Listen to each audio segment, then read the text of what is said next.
Awak tahu kan, bersepah rambut saya. Ambil botak senang lah. Sekarang seumur berapa? 20. Lewat 20-an. Terima kasih kerana tegur saya, takut-takut menipu di bulan puasa ni kan. Alright guys, jom kita teruskan dengan kita punya silibus. Kita nak sambung benda yang kita belajar minggu lepas. Ladies and gentlemen, Assalamualaikum warahmatullahi wabarakatuh. Salam sejahtera. Salam Ramadan yang ke-11. Betul 11? 12 12. Terima kasih. Salam Ramadan yang ke-12. Abang kakak yang dihormati sekalian. Baik, terlebih dahulu sebelum saya start kita punya kelas, adalah lebih baiknya kita mulakan kelas kita dengan doa. Ayo semua tanda tangan. Bismillahirrahmanirrahim. Allahumma ftah alaina hikmataka wa syur alaina min khaza'in rahmatika ya arhamar rahimin. Rabbi shrah li sadri wa yassir li amri wa hlul 'uqdatam min lisani yafqahu qawli. Amin amin ya rabbal alamin. Thank you so much sebab sudi bersama dengan saya. Gang, minggu lepas kita dah masuk bab 3. You guys okay tak dengan bab 3 ni? Okay. Bab 3 minggu lepas, mula-mula sekali kita cerita pasal kedaulatan negara. Ingat lagi?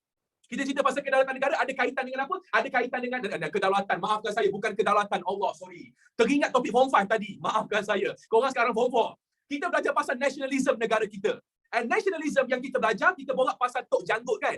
Ada kaitan Tok Janggut, ada kaitan dengan Turki Uthmaniyah, betul? Ya, lepas tu ada kaitan lagi gerakan apa? Kita ada gerakan Islah dengan gerakan PAN.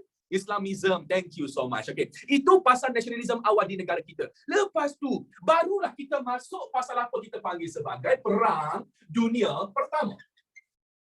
Barulah kita masuk dalam Perang Dunia Pertama ataupun World War I. Baik guys, Perang Dunia Pertama, ingat lagi tak sebab-sebab kenapa dia berlaku ni? Sudah. Ingat lagi? Okey, tak apa. Saya ulanglah. Kok ada yang dah lupakan. Yang pertama, wujudnya Pakatan Tentera. Wujudnya Pakatan Tentera. Siapa yang berpakat ni? Mari sini, jom kita revise sikit Pakatan Tentera yang ada. Antaranya kita ada dua kumpulan. Dua kumpulan yang pertama dikenali sebagai Pakatan Tengah dan yang kedua adalah Pakatan Bertiga. Okay, nak tanya korang, Jerman tiga ke tengah? Jerman tengah. Okey, Jerman. Lagi. Turki. Tengah. Turki. British. Tiga je betul. British, lepas tu dia ada kawan dia yang dikenali sebagai France, lepas tu ada kawan dia pula dikenali sebagai Rusia. Dan dekat sini adanya Austria-Hungary. Okey, ini antara pakatan-pakatan dia lah. Baik kan? Ini contoh-contoh yang kita buat minggu lepas. Yang mana salah satu sebab kenapa boleh berlakunya Perang Dunia Pertama. Baik, minggu lepas saya ada borak dengan awak pasal peristiwa dia. Ada peristiwa siapa serang siapa dulu. Tak ada lagi saya rasa kan? Kan, tak ada lagi yang borak pasal siapa serang siapa. Ada sikit je lah. Oh, yang bunuh tu. Ya betul. Ada kan berlaku kemuncak betul. Kemuncak yang betul-betul dua orang ni memang betul-betul nak berlakunya perang disebabkan pembunuhan siapa? Iaitu pembunuhan Arduch van Dien. Dia kena bunuh kan. Apa masalah? Dia kena bunuh tiba-tiba lepas tu nak berperang. Kenapa? Siapa dia ni? Hebat sangat ke dia sampai orang nak berperang sebab dia dibunuh? Dia merupakan anak raja ataupun putera raja ataupun bakal menggantikan raja. Dia adalah orang yang bakal menggantikan raja. Raja negara mana? Raja Malaysia, betul? Bukan. Okey, kalau bukan Malaysia apa? England. Terima kasih. Ada cakap England. Okey, bukan England kan? Dia bakal menggantikan ataupun dia merupakan seorang putera raja Austria. Okey, putera raja Austria-Hungary. Thank you so much. Okey, baik. Kisah dia macam ni. Kisah dia, kenapa boleh berlakunya perang. Baik, first of all, abang kakak yang dihormati sekalian, bila kena bunuh je putera raja ni, waktu tu Austria-Hungary, dia memang dahsyat lah. Dia kata ini tak lain tak bukan, ini kerja daripada Serbia. Serbia kena bertanggungjawab ke atas pembunuhan tersebut. Tapi saya ada cerita dengan awak minggu lepas kan, yang mana saya rasa sebenarnya benda ni adalah planning daripada Austria-Hungary. Ada saya cerita dekat awak minggu lepas sebenarnya apa kan? Iaitu waktu tu Austria-Hungary dengan Jerman ni diorang nak berperang tapi diorang tak ada reason yang kukuh. So perlu cari satu reason yang kukuh iaitu bunuh raja dia sendiri. Bila bunuhnya raja sendiri, waktu tu Austria-Hungary dia kata okey tak apa, semua askar semua tentera bersiap sedia. Awak tahu tak? Waktu mereka ni Austria-Hungary nak pergi serang Serbia, diorang hanya ambil masa lebih kurang dalam 2-3 bulan tak silap saya. 2-3 bulan je untuk pergi serang. Sedangkan korang kena tahu satu benda. Nak berperang ni perlu buat preparation lama. Ya. Nak berperang perlu buat preparation yang lama. Mungkin perlukan masa 8 bulan atau 10 bulan preparation nak berperang ni. Tapi Austria-Hungary dia buat preparation sekejap je, sebulan, 2 bulan atau 3 bulan saja. Lepas tu terus pergi serang Serbia. So bermaksud sebenarnya Austria-Hungary ni diorang dah prepare awal-awal nak berperang kan? Nampak kan? Diorang dah prepare awal-awal dah. Sebab dia tahu akan berperang. Macam mana dia tahu? Sebab dia yang planning untuk bunuh Archduke Ferdinand. Okey, itu just pandangan saya yang takkan ditanya dalam buku teks. Yang ditanya dalam buku teks, apakah faktor utama pembunuhan? Faktor utama pembunuhan apa? Sorry. Apakah faktor utama Perang Dunia Pertama? Faktor utama adalah pembunuhan Archduke Ferdinand. That's all. Okay? So, Austria bawa tentera pergi serang Serbia. Bawa lah semua. Tum. Waktu tu, ladies and gentlemen, Serbia merupakan ahli ataupun kawan ataupun dapat sokongan daripada Rusia. Okay, jom kita lihat sini. Austria serang Serbia. Dan waktu tu, ladies and gentlemen, ada lagi satu kuasa besar iaitu Rusia. Rusia sokong Serbia. Bila Rusia sokong Serbia, maksudnya Rusia, dia akan bagi bantuan tentera. Dia akan bagi bantuan roket, peluru, senapang, kereta kebas, semua bagi kepada Serbia. Waktu tu ada pula geng Austria marah. Kenapa you masuk campur? And geng Austria yang marah tu adalah Jerman. Jerman marah gila kepada Rusia sebab Rusia masuk campur. So waktu tu abang kakak yang dihormati sekalian, apa yang Jerman buat? Jerman pergi serang Rusia. Dia kata tak guna betul punya Rusia masuk campur pula. Okay, lepas tu pula Rusia, kawan dia siapa? Nampak tu kawan dia siapa? Rusia kawan dia France, kawan dia British. So bila member kena serang, takkan member nak tengok saja. Itu bukan member namanya kan? So waktu tu France bagi bantuan kepada Rusia. So kat sini France tolong Rusia. Bila France tolong Rusia, pula Jerman pula macam, Jerman kata apa? Aku sekarang berperang dengan Rusia. Pelupung. Tiba-tiba kau masuk campur, kenapa? Oh, kau nak berperang sangat? Okey, tak apa. Kita serang France. Dia pergi serang France pula. Waktu on the way, Jerman nak pergi serang France, Jerman terpaksa lalu Belgium.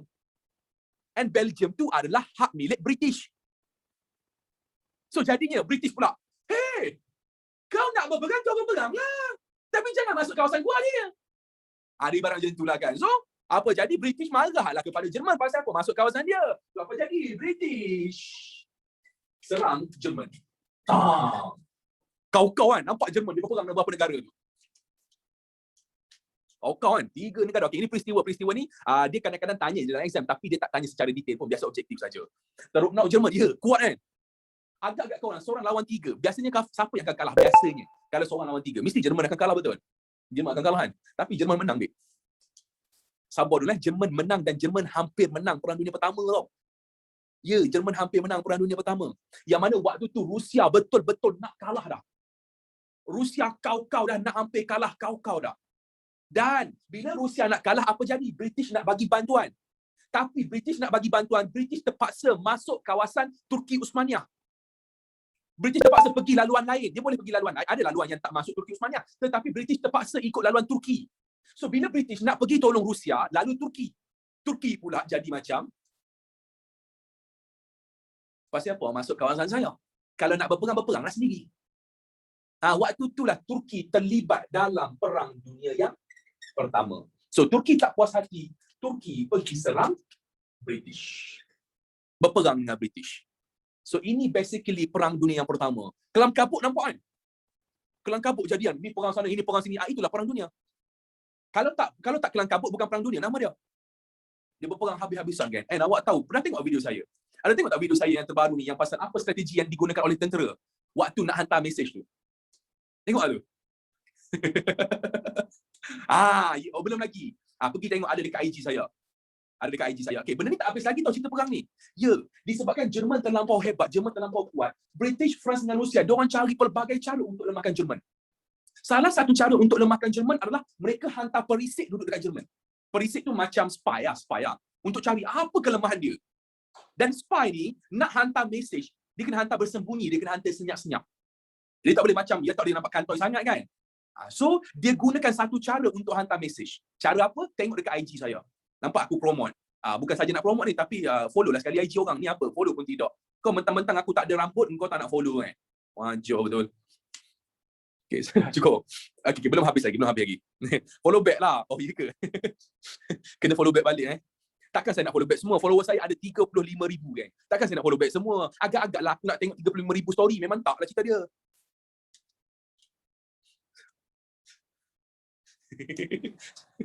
Okey, dah jom masuk sini. Tak habis lagi cerita dia. Okay. So, berperanglah antara dua kuasa ni, iaitu this one kita kenali sebagai Pakatan Tengah, dan kat sini adalah Pakatan Bertiga.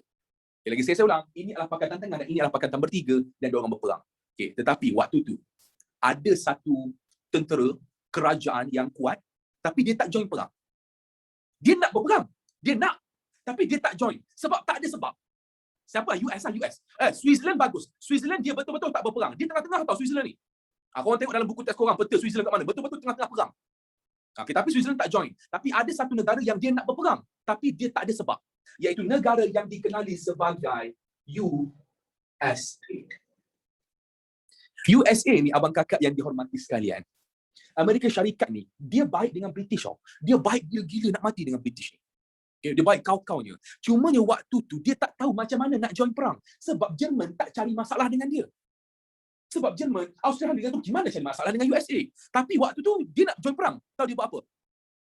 Dia pergi hantar kapal dagang, kapal yang bawa perdagangan, yang bawa barang-barang nak berniaga, lalu dekat tengah-tengah kawasan perang.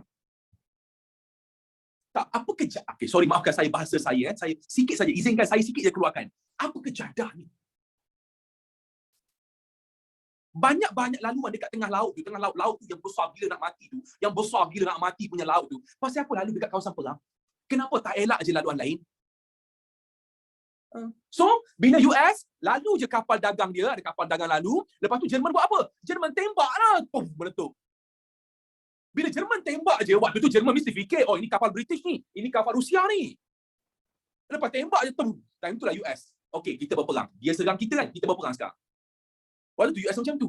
Kau hancur tu. Mudah je.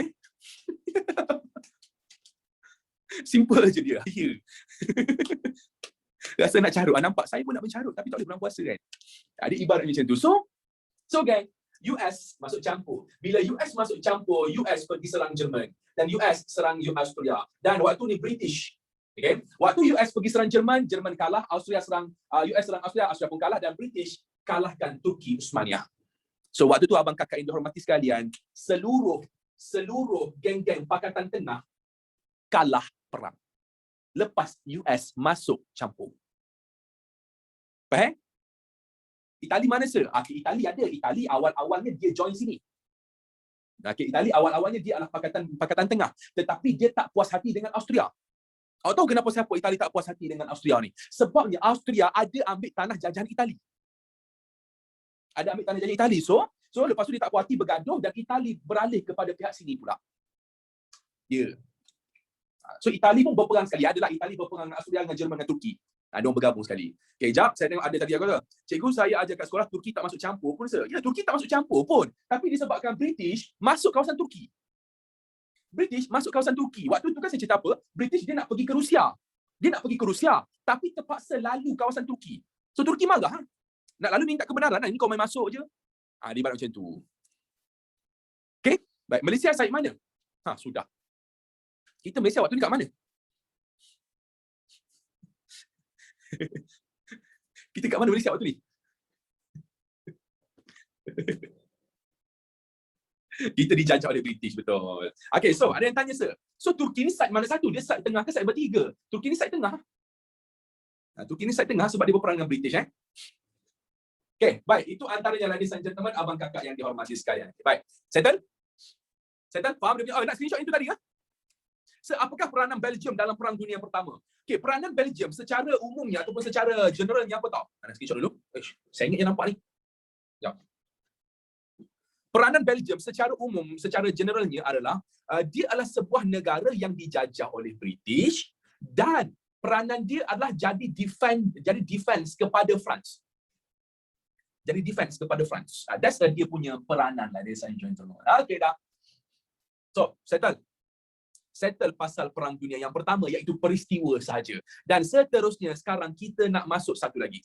So bila US masuk campur, menang. Ya betul. Lepas US masuk campur, semuanya menang kepada Pakatan Bertiga. Okay, jom. Faham cerita dia? Lepas US masuk campur, menanglah segala-galanya. Okay, next seterusnya. Kita nak borak pula, iaitu selepas Perang Dunia tamat.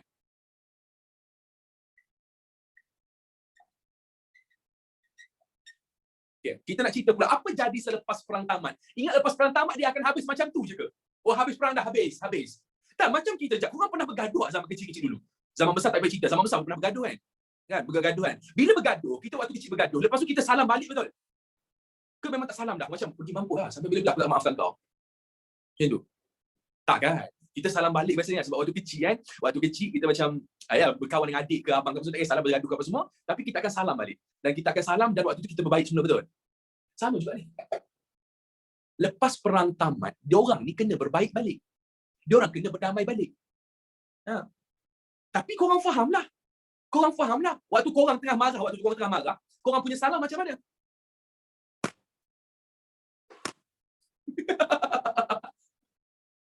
Tolong. Paksa kan?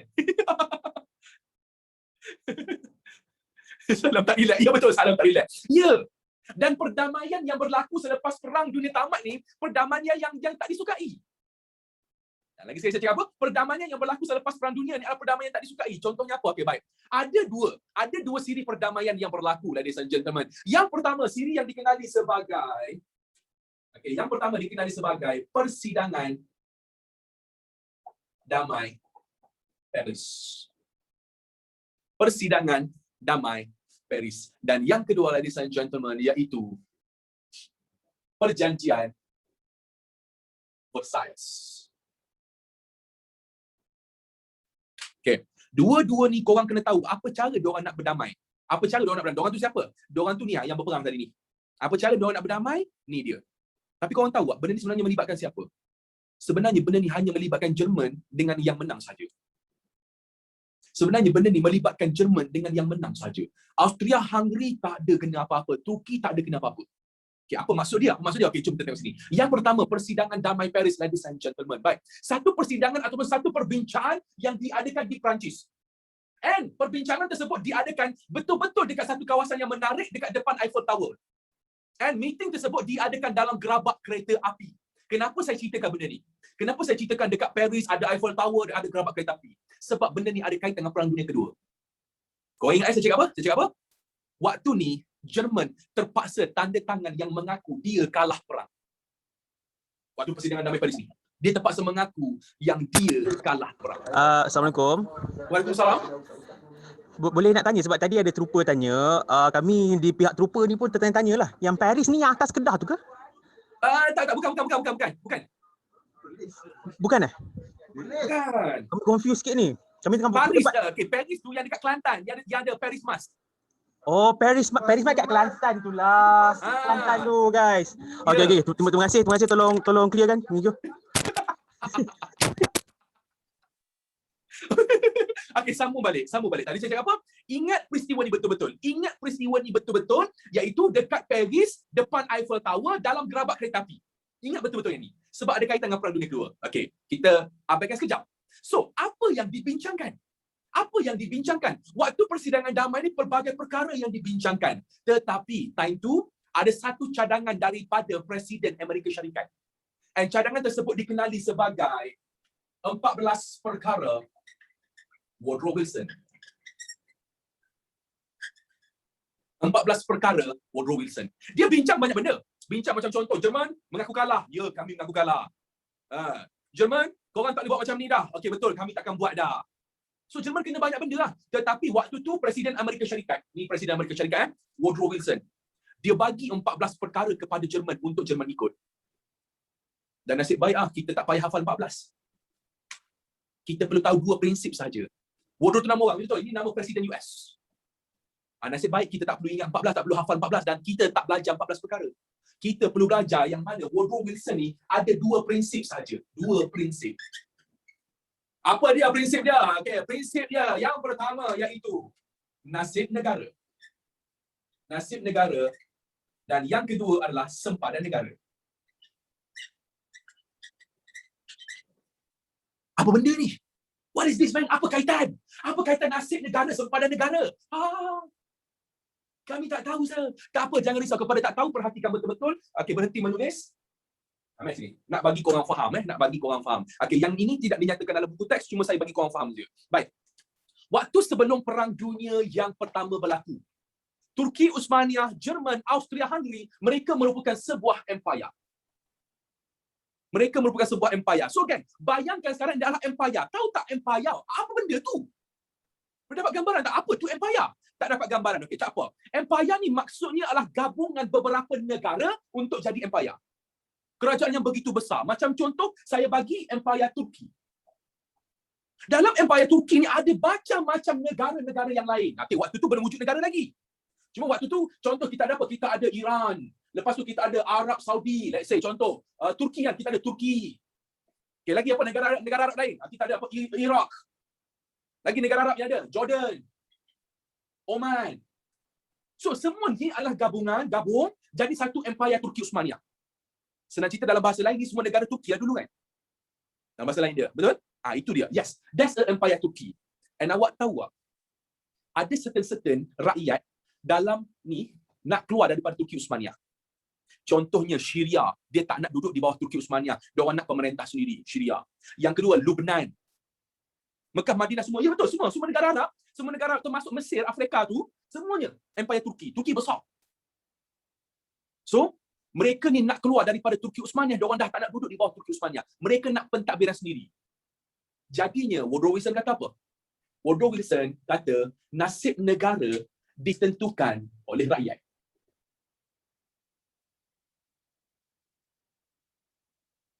Jadi saya tanya awak, rakyat Iran nak keluar daripada Turki Uthmaniyah. Adakah boleh? Boleh sebab nasib negara ditentukan oleh rakyat. Yes. That's a cerita dia. So saya nak tanya kat sini awak, empire Turki makin besar ke makin mengecil? Makin mengecil betul. Dan itulah cara mereka lemahkan kerajaan Islam. Itulah cara mereka melemahkan kerajaan Islam. Mereka pecah belahkan semua.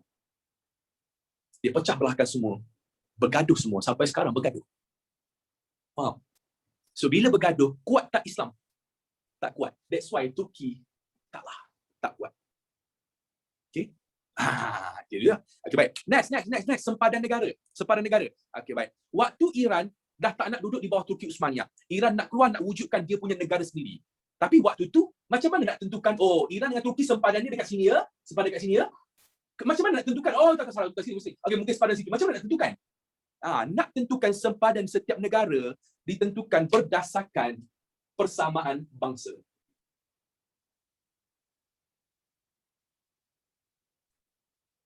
Ni cara nak tentukan sempadan. Maksudnya apa persamaan bangsa? Bangsa ni maksudnya satu kumpulan yang mengamalkan budaya yang sama, bahasa yang sama.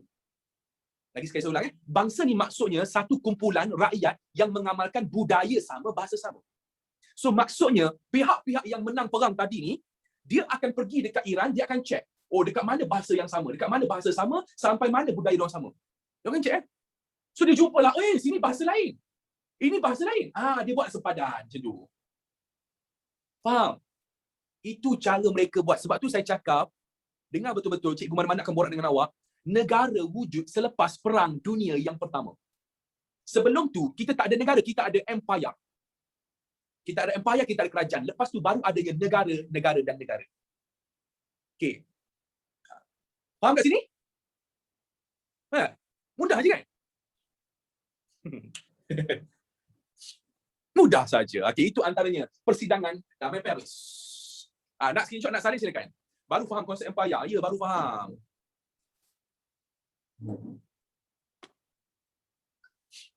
Best lah sejarah ni. Siapa kata sejarah tak best? Memang sejarah daripada dulu lagi best. Cuma itulah cikgu yang ajar botak. Saya tak faham kenapa. Syahiran botak. Rosakila botak.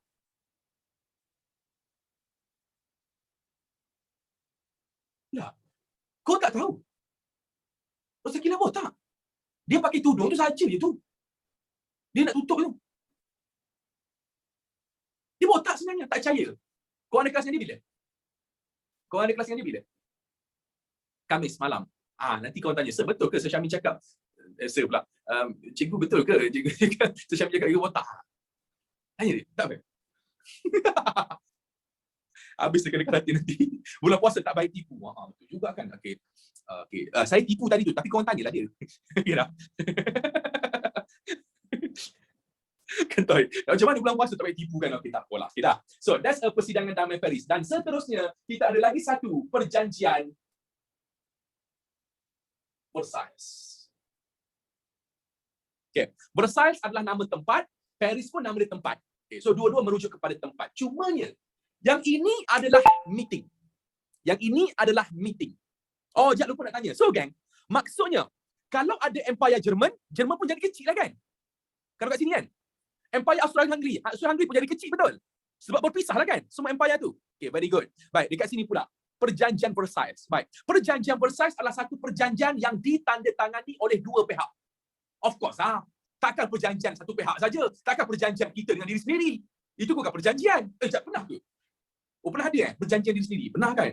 Aku berjanji dengan sendiri, aku tekad, aku nak belajar bersungguh-sungguh. Betul juga kan? Ada juga kan janji diri sendiri. Tak boleh jadi ni. Time UPSR dulu nak jumpa jodoh.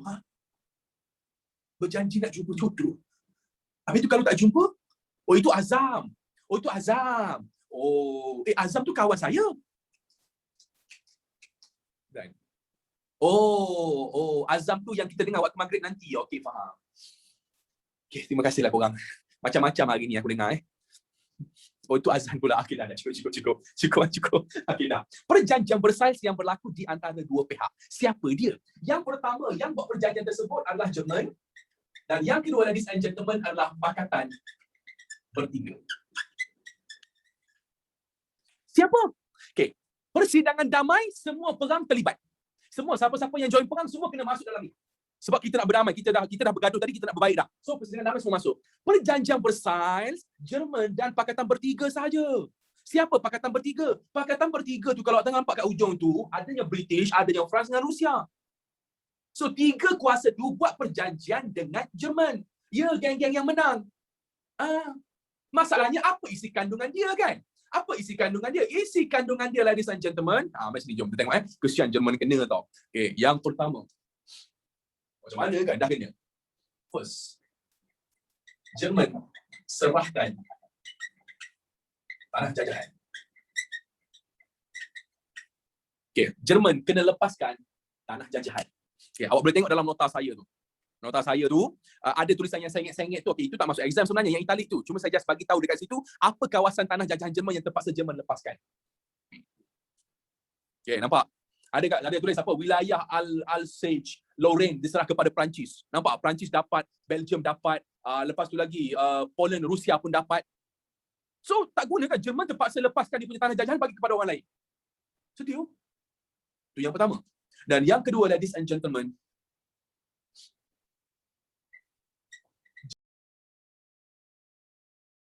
Jerman tanggung segala kemusnahan. Okay, dengar dulu, layan dulu. Jerman tanggung segala kemusnahan. Dan yang ketiga, Jerman bayar kerugian. Jerman bayar kerugian perang. Okay, 2 dan 3 ni ada kaitan.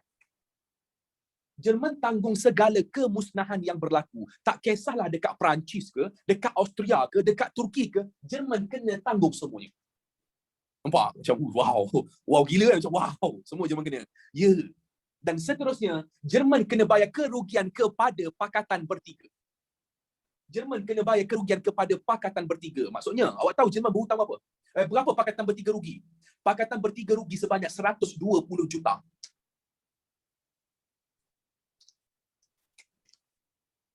Pakatan Bertiga rugi waktu perang 120 juta.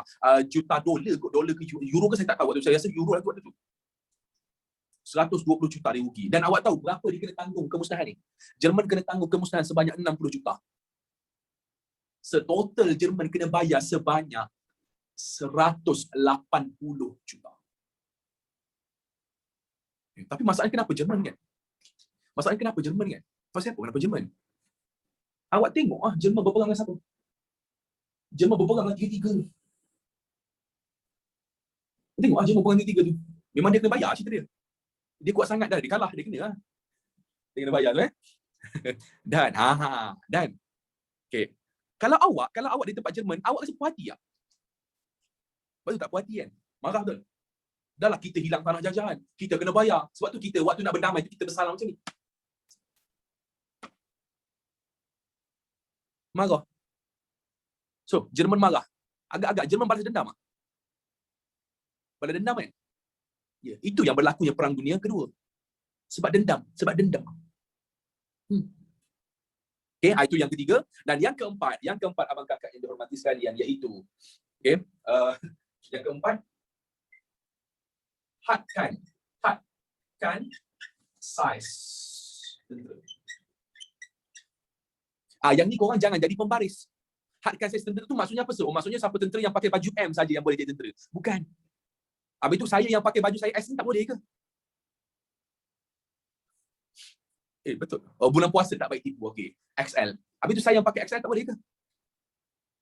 Bukan tu. Hadkan saiz tentera ni maksudnya Jerman hanya boleh ada 100,000 tentera sahaja.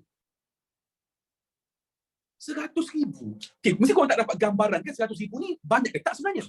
Awak tahu Malaysia kita ada 450,000 tentera.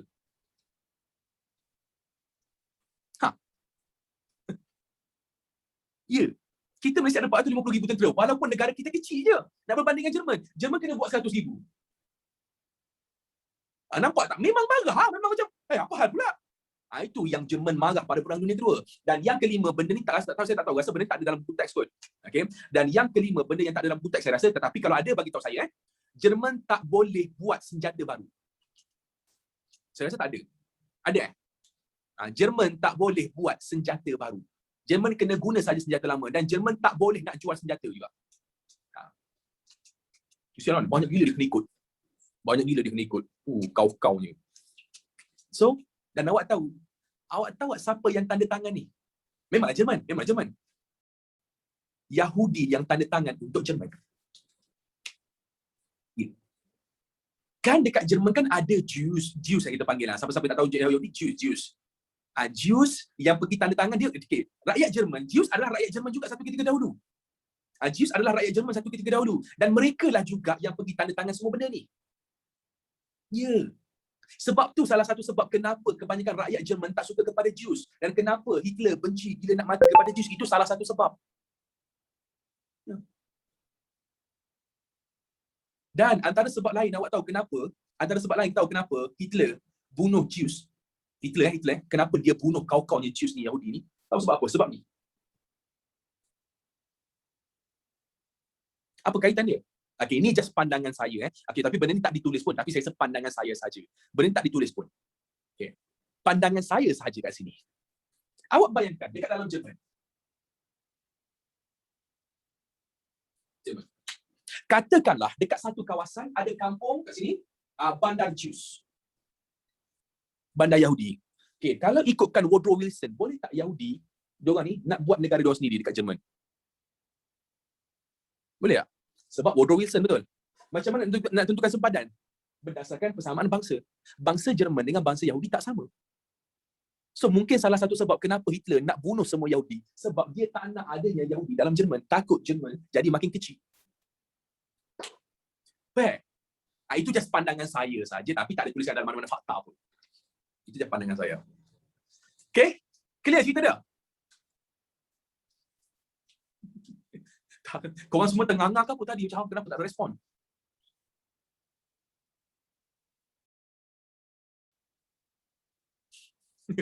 Fokus. Okay, silakan. Nak screenshot silakan. Saya nak padam yang sebelah ni. Lepas tu kita masuk kesan pula. Okay. Macam drama. Ya betul, of course pula.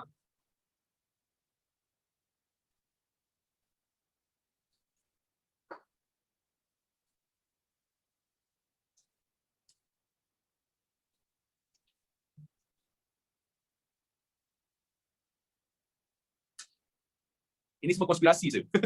Saya tak tahulah. Okay, cerita pasal konspirasi, saya tak pandai dalam konspirasi. Maafkan saya. So, saya tengok cerita Alia. Kenapa cerita Alia? Alia buat apa? Mana cerita Alia? Mana ada? Apa dia? Alia ada banyak ni. Alia ada first. Cerita apa tu? Ada cerita nama Alia? Bestnya ada cerita nama Alia. Tak ada cerita nama Syahmi kan?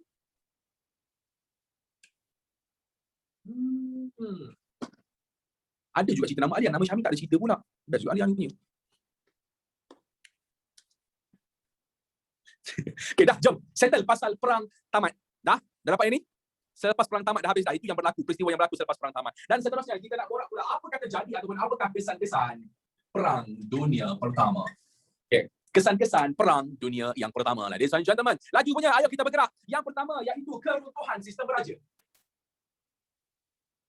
Keruntuhan sistem beraja.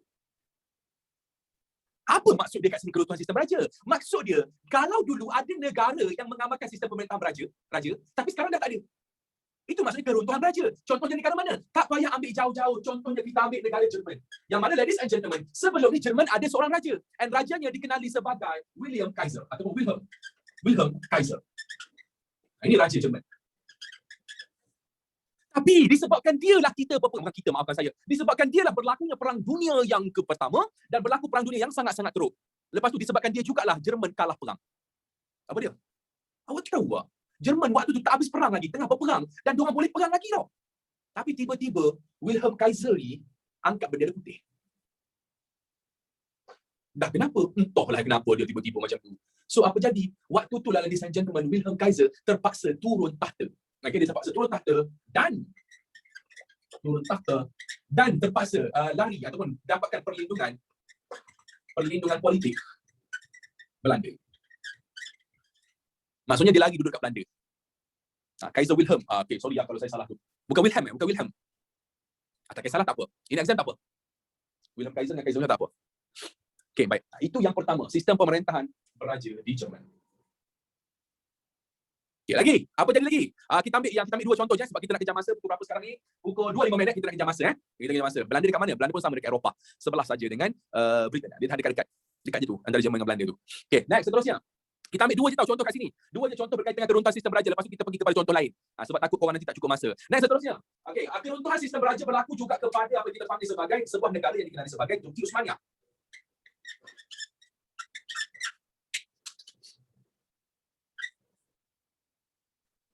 Baik, geng. Dalam Turki Uthmaniyah, waktu semasa Perang Dunia Pertama berlaku, ataupun semasa sebelum Perang Dunia Pertama berlaku, diorang ni ada seorang raja dan ada seorang sultan. And sultan tu dikenali sebagai Sultan Mehmed ke-6. Tidak. Sultan Mehmed ke-6. Baik, satu knowledge untuk korang. Sultan Mehmed. Okay. Kalau kita di Malaysia, kita akan gunakan nama Sultan Muhammad. Pasal apa orang Turki dia guna nama Mehmed? Knowledge teka-teki. Sebab pelat. Senang je kau bagi pelat. Lorat. Sebab lorat Kelantan, bunyi sedap lagi. Okay, very good, Muhammad Iskandar. Sebab benda ni memang kekal sampai sekarang. Dekat Turki susah awak nak jumpa nama Muhammad. Yang awak boleh jumpa nama Mehmed. Sebabnya mereka tak nak nama Muhammad tercemar. Ya. Nama Muhammad kan Nabi Muhammad. Diorang tak nak nama Muhammad tercemar. So mereka tukar sikit kepada Mehmed. Sebenarnya nama dia Sultan Muhammad je, gitu je. Ya, itu antaranya. Itu just, itu tak ada example tapi itu just extra knowledge untuk orang. Apa yang tercemar? Contoh, apa yang tercemar? Contoh, saya bawa nama Muhammad Syahmi. Saya bawa nama Muhammad juga. Syahmi tu pun nama saya. So nama saya dua, Muhammad Syahmi. Okay. Katakanlah saya ni jahat. Saya berperangai buruk. Apa saya buat? Saya buli orang. Saya tak puasa. Saya mabuk. Saya suka kacau anak lelaki dan anak perempuan orang. Nampak? Dia jadi macam perangai buruk kan? Jadi macam nama Muhammad tu sendiri, nama Nabi, nama mulia. Ya, betul. Nama Nabi, nama mulia. So jadi bila saya bawa nama tu, saya kena bawa perangai yang baik sepatutnya. That's why kita kena jadi perangai baik. Faham dia? Kita masuk ke sini. So, apa jadi kepada Sultan Mehmed? Sultan Mehmed, dia digulingkan.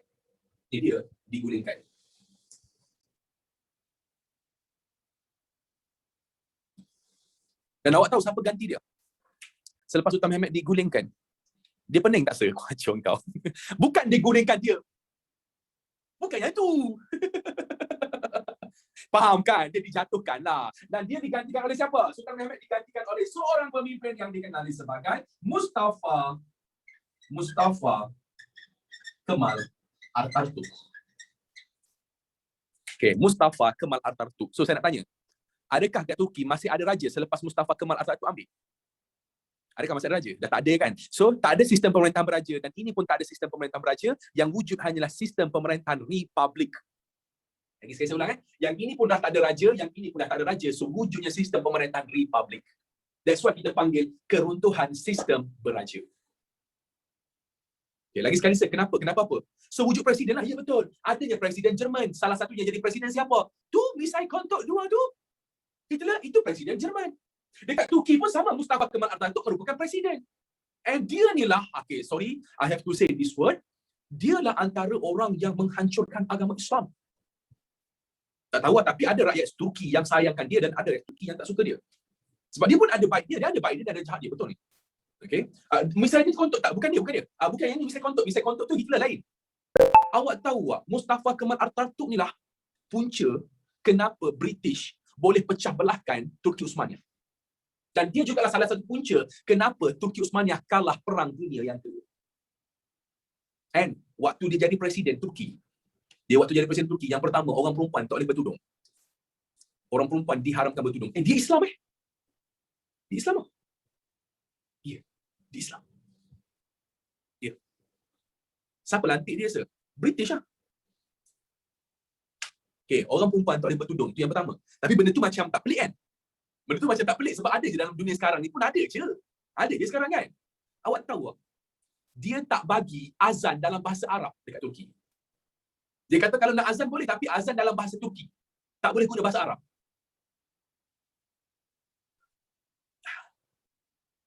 Kita bukan mainkan. Kita di Malaysia kita azan Allahu Akbar, Allahu Akbar. Tapi jangan ada yang buka puasa Jangan ada yang buka puasa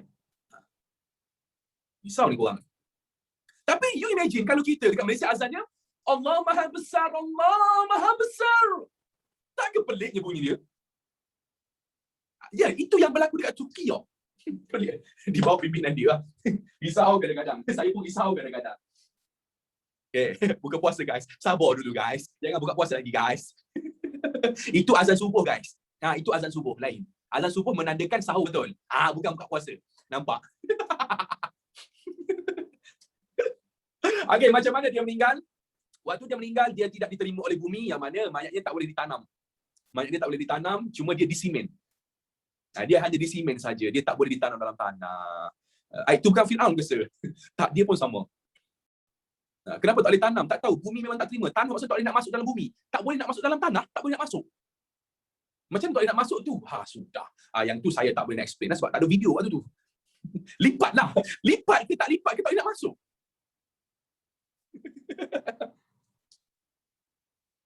Okay, itu antaranya bumi betul. Ya betul. Dan dia sebenarnya terisimen. Okay dah. Itu yang pertama. Dan yang kedua, ladies and gentlemen, sebelum kita habiskan, okay, right? Next, kesan yang kedua adalah kita panggil sebagai kemunculan negara baru.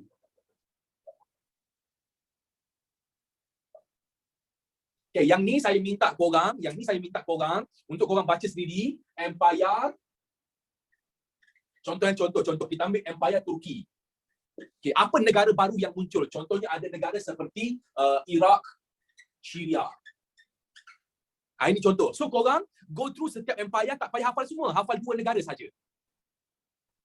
Go through setiap empire, hafal negara. Macam contoh kalau Austria-Hungary paling senang nak hafal. Sebab apa? Ada munculnya negara Austria, munculnya negara Hungary. Dah 2 cukup lah. Faham?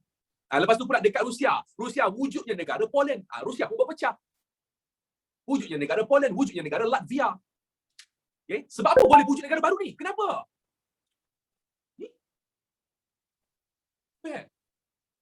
Dah. Itu yang ketiga. Ya, sebenarnya. Dan last. Pukul berapa? Dah tanya tapi yang ketiga, last kita habiskan. Kesan perang dunia, ladies and gentlemen, iaitu kesan kepada negara kita.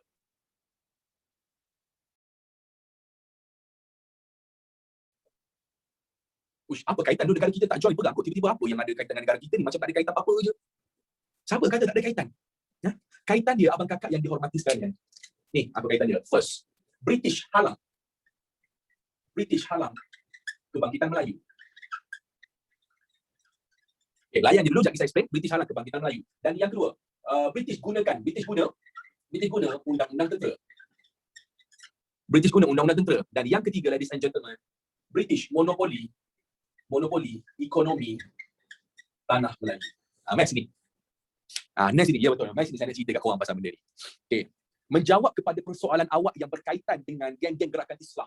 Geng-geng gerakan Islam seperti Syekh Tahir Jalaluddin yang datang menyebarkan ajaran yang benar apa semua tu kan. yang menyebarkan supaya menentang British apa semua. Okey, dan gerakan dia dihalang. Dan korang tertanya kenapa gerakan dia dihalang? Gerakan dia dihalang disebabkan benda ni. Waktu tu British risau. Dia risau apa? Dia tahu seluruh rakyat Melayu ataupun orang Melayu ni adalah orang Islam. Dan mereka ni orang Islam pun ada kaitan dengan Turki Uthmaniyah. Yalah macam Tok Janggut, macam apa lagi Haji Abdul Rahman Limbong, semua tu belajar dekat Mekah. So mereka ni rakyat Islam di tanah Melayu dapat tahu yang Turki Uthmaniyah berpecah. So waktu tu timbullah satu perasaan dalam diri seluruh penduduk tanah Melayu nak menentang penjajah. Okay, so British risau, kok berlakunya kebangkitan orang Melayu, British cepat-cepat buat perjanjian dengan raja. Dia buat perjanjian dengan raja so that kalau raja boleh kontrol orang Melayu. Bila raja boleh kontrol orang Melayu nak menentang, raja cakap, "Hey, no, jangan menentang." So orang Melayu terpaksa ikut. Sebab apa? Kita orang Melayu zaman dulu sangat taat dan setia kepada raja. Dan itu yang pertama British buat, perjanjian dengan raja. Sebab apa? Nak halang kebangkitan. Dan yang kedua, andai kata betul-betul berlaku juga kebangkitan, okay, andai kata berlaku juga betul-betul kebangkitan, mereka British terpaksa gunakan undang-undang tentera. Apa maksud undang-undang tentera? Maksudnya kat sini, British boleh bunuh siapa-siapa yang dia nak bunuh. British kena tegas dalam pentadbiran. That's undang-undang tentera. Dan yang last kali, British memonopoli ekonomi tanah Melayu. Apa benda? British ambil semuanya biji timah, makin banyak dia ambil biji timah dan emas. Awak tahu kenapa? Sebab lepas Perang Dunia Pertama habis, diorang miskin, tak ada duit. Ialah dia berperang, berapa banyak perang habis kan? Habis dekat perang kan? So last kali, diorang terpaksa cari duit lain. Dia cari duit kat mana? Negara kita. Okay? Sebab tu kalau korang perasan, korang belajar waktu Form 3 dulu, British dia datang ke tanah Melayu, cukai, habis-habisan cukai dia bagi. Even cukai buah kelapa. Cukai buah kelapa, oh ingat pokok kelapa, pokok dah kena cukai dah pokok tu. Buah kelapa yang sebiji tu pun kena cukai. Sebiji buah kena 2 sen, 1 sen, 3 sen. Dan lagi teruk pula, dekat Sabah ada cukai suami isteri. Berkahwin pun ada cukai. Bapak. Nasib baik cukai single tak ada. Kan? Siapa-siapa single kena cukai. Wah.